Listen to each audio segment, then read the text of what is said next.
Bonjour et bienvenue sur ce nouvel épisode du podcast Yoga et Voix. Je me présente Isabelle, enseignante de yoga et formatrice, et j'ai toujours apprécié le chant. J'ai auparavant travaillé dans le doublage en tant que directrice artistique. J'ai donné des cours de chant. J'ai pu aussi être coach vocal pour des terminales pour leur grand oral. Et aujourd'hui, je te propose ce podcast pour qu'on puisse aller un petit peu l'explorer, ce pouvoir du chant. Parce que le chant, c'est bien plus qu'un simple son. Il nous relie, nous rassemble, nous connecte à quelque chose de plus grand. Depuis les traditions anciennes jusqu'à nos propres expériences personnelles, le chant, c'est un langage universel, une vibration qui unit tous les êtres humains. Aujourd'hui, nous allons explorer comment le chant y permet de créer du lien à travers certaines traditions amérindiennes, africaines et aussi à travers les mantras du yoga. Et puis je vais vous partager une histoire très intime. La chanson que j'ai écrite pour ma fille avant même qu'elle n'existe. Chez les peuples amérindiens, le chant c'est un outil de transmission et de relation, de reliance. Il n'est pas simplement une mélodie, il est une prière sonore, une invocation de la nature et des ancêtres. Je me souviens que petite, mon père, il avait une cassette. À l'époque, du coup, dans les voitures, on pouvait encore mettre des toutes petites cassettes. Je pense que certains se rappelleront. Et il mettait ça dans son Audi 80. Je me souviens très bien de la voiture, même de l'odeur. Et chaque été, on avait ces cassettes qu'on écoutait. Et il y avait ces cassettes de cet album. Je mettrais à chaque fois toutes les chansons dont je parle, je les mettrais bien sûr dans la barre d'infos pour que vous puissiez écouter et, pouvoir être avec moi à ce moment-là dans cet instant de mélodie. Et je me souviens que ça me portait vraiment. Et du coup, avec mes différentes recherches sur ces cultures amérindiennes, il y a deux chansons qui sont ressorties, celle des Honor Songs des Lakota, et c'est un chant de gratitude et d'hommage, ou le Morning Song des Navajos, ou Navajos, prière chantée pour honorer le jour. Et ces chants, ils sont souvent répétés en groupe, et leur force vient du fait qu'ils sont portés par cette vibration collective. Et c'est pas une performance de chanter, c'est une communion. On le retrouve aussi dans d'autres cultures, comme certaines berceuses africaines, où les berceuses, elles jouent un rôle fondamental dans la connexion entre la mère et l'enfant. Et elles ne servent pas uniquement à apaiser, mais elles sont un premier lien de mère et enfant. Dans la tradition du yoga, il y a beaucoup de formes de chants qu'on appelle mantras. Et un mantra, c'est une formule sacrée, répétée, comme une méditation chantée. Ça peut vraiment devenir une méditation chantée. Mais ce qui est incroyable, c'est que certains mantras, ce ne sont pas des prières personnelles, mais ce sont des vœux pour le monde entier. Un des mantras que j'affectionne particulièrement, c'est Loka Samasta Sukhino Bhavantu, qui, dans les grandes lignes, veut dire que tous les êtres, partout dans le monde, soient heureux et libres. Donc là, ce mantra, c'est une intention collective, une vibration de paix et d'harmonie. Et lorsqu'il est chanté en groupe, on ressent ce sentiment profond d'unité, de souhait global et général. On retrouve aussi un autre mantra que ma directrice d'école, de l'école Van Lisbeth dont j'ai fait la formation, Marie-Rose Bardi, elle était en lien avec la tradition tibétaine.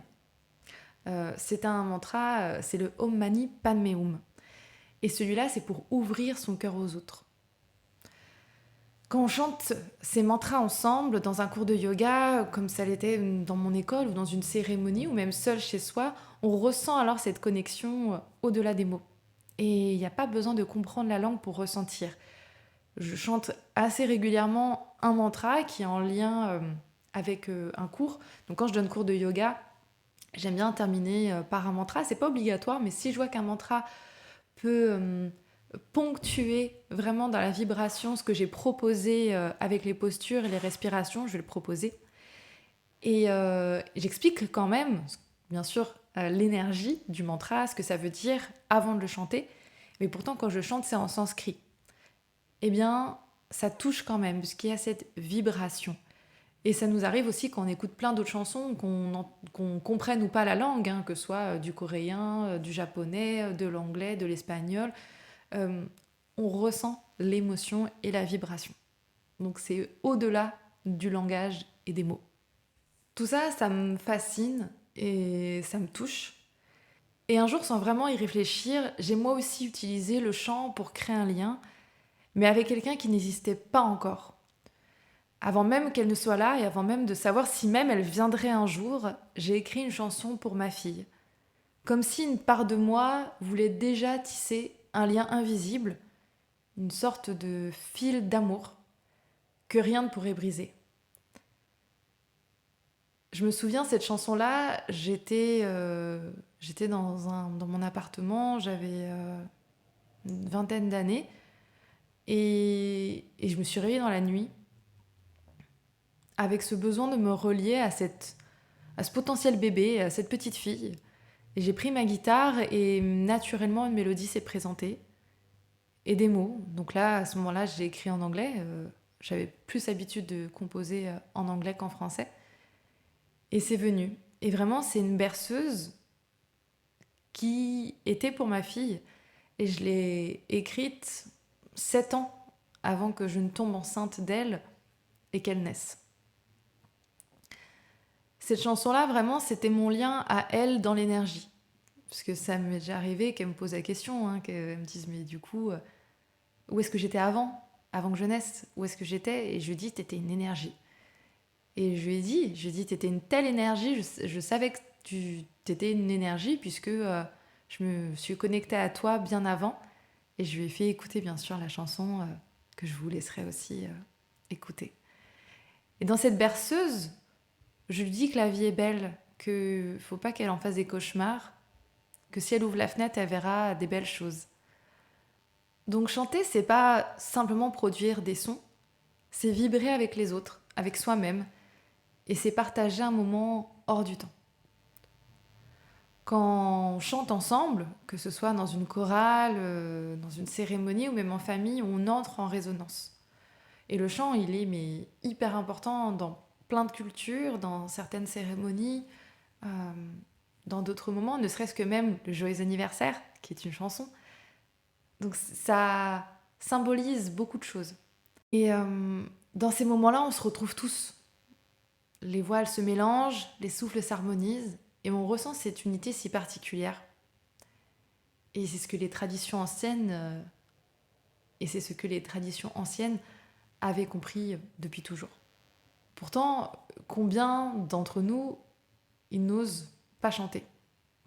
Ou combien d'entre nous arrivent à oser chanter? Combien pensent qu'ils ne savent pas chanter parce que ce serait une performance? Mais ce n'en est pas une, c'est une vibration.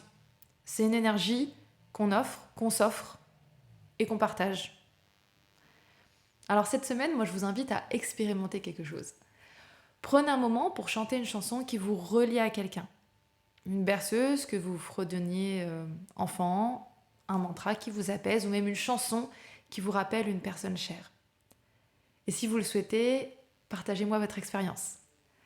Comment le chant a-t-il créé du lien pour vous? Je vous retrouve très bientôt pour un nouvel épisode et en attendant, osez chanter, osez vibrer. À bientôt.